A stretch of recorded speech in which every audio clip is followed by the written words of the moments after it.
Hi wives. இன்னைக்கு Morrison படத்துடைய திரை விமர்சனத்தை பார்க்க போகிறோம். இந்த படத்தை சூப்பர் குட் ஃபிலிம் சார்பாக ஆர்பி சௌத்ரி தயாரிச்சிருக்காரு. சுதீஷ் சங்கர் அப்படிங்கிறவர் டைரக்ட் பண்ணியிருக்காரு. வி கிருஷ்ணமூர்த்தி அப்படிங்கிறவர் கதை, திரைக்கதை, வசனம், இணை இயக்கம், இப்படி பல வேலைகளை அவர் பண்ணியிருக்கிறாரு. இந்த படத்தில் பகத் பாசில், வடிவேலு, ரேணுகா, சித்தாரா, இப்படி நிறைய பேர் நடிச்சிருக்காங்க. லிவிங்ஸ்டன் நடிச்சிருக்காரு. எல்லாரும், கோவை சரளாவும் நடிச்சிருக்காங்க. இப்படி பல பேர் இந்த படத்தில் நடிச்சிருக்காங்க. இருந்தாலும் இந்த படம் எப்படி இருக்கு அப்படின்னு பார்த்தீங்கன்னா, ஹாஸ்பிட்டலுக்கு பிறகு பயணம் எப்படி இருக்குமோ அப்படி தான் இந்த படம் இருக்கு. கொஞ்சம் ஸ்லோவா இருக்கு. ஸ்லோவா அந்த ஃபாஸ்ட் மாஸ் ஆர்டிஸ்ட் படம்லாம் பார்க்குறாங்க பாருங்க. அவங்களுக்கெல்லாம் இது பிடிக்குமா என்னன்னு சொல்ல முடியாது. ஸ்லோவா போய் அப்படியே தெளிந்த நீரோடை மாரி கொண்டு போய் இயக்குனர் இத முடிக்கிறாரு. இது ஒண்ணும் பெரிய கதை சஸ்பென்ஸ் படம் தானே தவிர, சஸ்பென்ஸ் என்ன அப்படிங்கிறத நம்ம அடுத்தடுத்து தெரிஞ்சுக்கிற மாரி, சொல்ற மாரி இருக்குது படம். ஸோ இன்டர்வல் வரைக்கும் ரொம்ப ஸ்லோ. அந்த கேரக்டரைசேஷன் அது இது அப்படி இப்படி அத சொல்றதுக்கே இன்டர்வல் வரைக்கும் கொண்டு போயிடுறாரு. ஒரு கொலை நடக்குது. அந்த கொலைய யாரு பண்ணா? என்ன பண்ணாங்க? அத போலீஸ் எப்படி கண்டுபிடிக்குது? அப்படிங்கிறது தான் இந்த படத்தோடைய மொத்த சாராம்சம். இதில என்ன அப்படின்னு பார்த்தீங்கன்னா, பகத் பாசில்ங்கிறவரு உங்களுக்கு தெரியும். வேட்டையன் படத்துலயும் திருடனா நடிச்சாரு. இந்த படத்துலயும் அவரு திருடன். இந்த படத்துல அவரு திருடிட்டு ஒரு பைக்க திருடிட்டு ஓடும்போது, வழியில ஒரு நம்ம வடிவேலு கிடைக்கிறாரு. வடிவேலோட அவர்கிட்ட நெறைய பணம் இருக்கு அப்படி இப்படின்னு தெரிஞ்சுக்கிட்டு, அவரோட சேர்ந்து இவரு பயணிக்கிறாரு அந்த பணத்த புடுங்குறதுக்காக. அந்த நேரத்துல வடிவேலு என்னன்னா, அவருக்கு மறதி நோய் இருக்கு. அதனால அவருக்கு எதையும் ஞாபகத்துல வச்சுக்கிட்டு சொல்ல முடியாது. நேர்ல இருக்கிறவங்களே முதல்ல ஒரு பேர் சொல்லுவாரு, அடுத்து ஒரு பேர் சொல்லுவாரு. இப்படிப்பட்ட மறதி நோய் அவருக்கு. அவருடைய அந்த ஏடிஎம்ல பணம் எடுக்கும்போது, பணம் நெறைய இருக்குங்கிறத பகத் பாசில் தெரிஞ்சுக்கிட்டு, அந்த பணத்த அமுக்குறதுக்காக அவருடைய அந்த ஏடிஎம் கார்டெல்லாம் போலியான கார்டு தயாரிச்சு எடுக்கலான்னு முயற்சி பண்ணுவாரு. ஆனா பின் நம்பர் தெரியாது. வடிவேலுக்கு பின் நம்பர் மறந்து போயிடும். தப்பு தப்பா சொல்லுவாரு.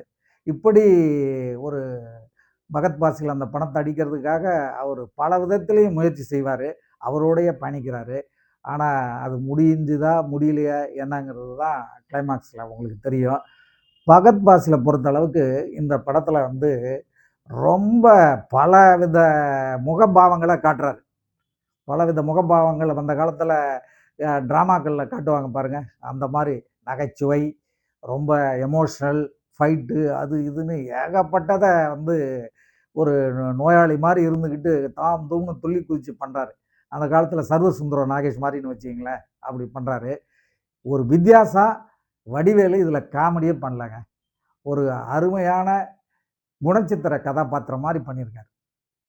அவர்தான் அவருடைய கேரக்டர நம்ம என்ன கேரக்டர் அப்படிங்கிறதையே கண்டுபிடிக்க முடியாத அளவுக்குன்னு நெனச்சுக்கிட்டு டைரக்டர் பண்ணியிருக்காரு.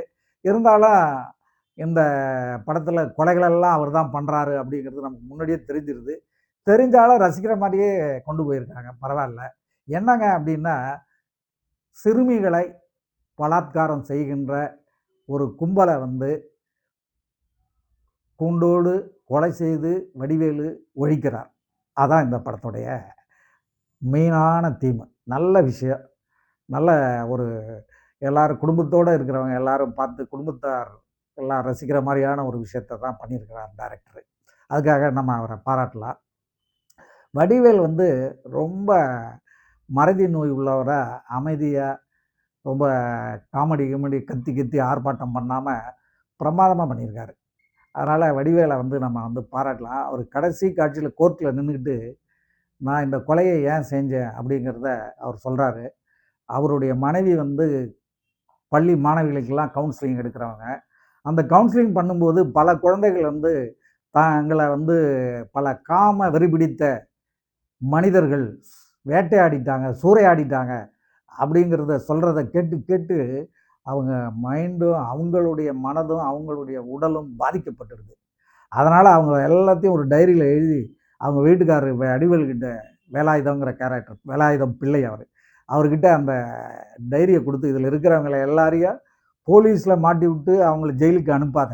அவங்க எல்லாரையும் நீயே குளோஸ் பண்ணு அப்படின்னு சொல்றாங்க. சொல்லிட்டு அவங்க தற்கொலை பண்ணிடுறாங்க.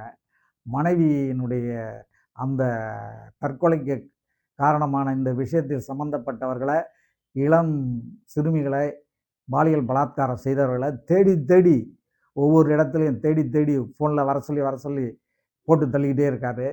அதை கண்டுபிடிக்கிறதுக்கு போலீஸும் பல விதத்தில் முயற்சி பண்ணுறாங்க. ஃபோனை ட்ராக் பண்ணி போகிறாங்க. அப்படி இப்படின்னு போகும்போது அவங்க போகிறதுக்குள்ளே கொலை நடந்தது. கடைசியாக ஒரு கொலை நடக்கும்போது போய் போலீஸ் பிடிச்சிடுறாங்க. பிடிச்சி அவங்கள கைது பண்ணிடுறாங்க. இது வழக்கமாக எல்லா படத்துலையும் வர்றது தானே, இதை பண்ணி தானே ஆகணும். கோவை சரளா இந்த படத்தில் போலீஸ் அதிகாரியாக நடிச்சிருக்காங்க. அவங்க கோவை சரளா தானே அப்படின்னு கண்டுபிடிக்கிறதுக்கே ஒரு 2-3 நிமிஷம் ஆகிடுது. அந்த மாதிரி அமைதியான ஒரு போலீஸ் அதிகாரி. அப்படியே சைலண்ட்டாக உட்காந்துருப்பாங்க, போவாங்க, வருவாங்க. இந்த மாதிரி ஒரு கதாபாத்திரம் அந்த அம்மாவுக்கு. அது பட்டாசு மாதிரி வெடிக்கிற ஒரு நடிகை. அதுக்கு போய் அமைதியாக்கிட்டார் டைரக்டர், ஏன்னு தெரில. அதே போல் லிவிங்ஸ்டன் கோயம்புத்தூரில் ஒரு திருவண்ணாமலையிலையோ கோயம்புத்தூர்லேயோ ஒரு ஆசிரமத்தில் தங்கியிருக்கிற மாதிரி காட்டுறாரு. ஒரே ஒரு செகண்ட் போகிறாரு அவர். அந்த மாதிரி ஒரு பாத்திரம் அவருக்கு.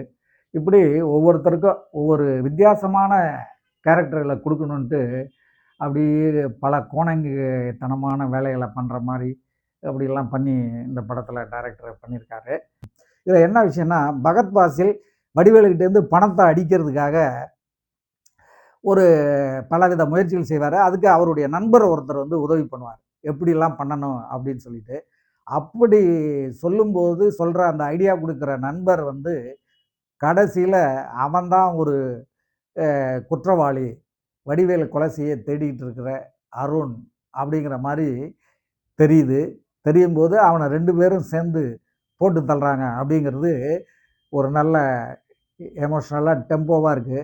இந்த படத்துடைய இந்த டெம்போவை கொண்டு போகிறதுக்கு யுவன் சங்கர் ராஜாவுடைய இசையும் எடிட்டருடைய அந்த எடிட்டிங் ரொம்ப பிரமாதமாக இருக்குது. அதே போல் ஒளிப்பதிவாளர் எல்லா இடத்தையும் பிரமாதமாக அப்படியே நேச்சுரலாக ஒளிப்பதிவு பண்ணியிருக்காரு. ஒன்றும் பெருசாக ஒளிப்பதிவுக்குன்னு பெரிய லைட்டிங்லாம் இல்லாமல் அவுட்டோர்லேயே பயணிக்கிறாங்க 2 பேரும். யமகா பைக்கில் போகிறது வர்றது, அந்த ஹோட்டலில் தங்கிறது, இப்படி ஒரு ட்ராமாத்தனமாக தான் இருக்குது. இருந்தாலும் அதை எல்லாத்தையும் இன்ட்ரெஸ்டிங்காக ரசிக்கிற மாதிரி ஒரு சஸ்பென்ஸோட டைரக்டர் பண்ணியிருக்காரு. ஸோ மாரிசன் கொஞ்சம் முதல் பாதி போர் அடித்தா கூட 2ஆம் பாதி அதை சரி கட்டுது. ஸோ மாரிசனுக்கு நம்முடைய மதிப்பெண் 3.5.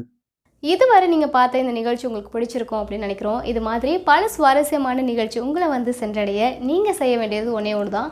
ரோஜா தமிழ் டிவியை லைக் பண்ணுங்கள், ஷேர் பண்ணுங்கள், கமெண்ட் பண்ணுங்கள், சப்ஸ்கிரைப் பண்ண மறந்துடாதீங்க. அது மட்டும் இல்லாமல் எங்களோட செய்திகள் உங்களை உடனுக்குடன் அடைய நீங்கள் செய்ய வேண்டியது ஒன்றே ஒன்று தான், பெல் பட்டனை கிளிக் பண்ண மறந்துடாதீங்க.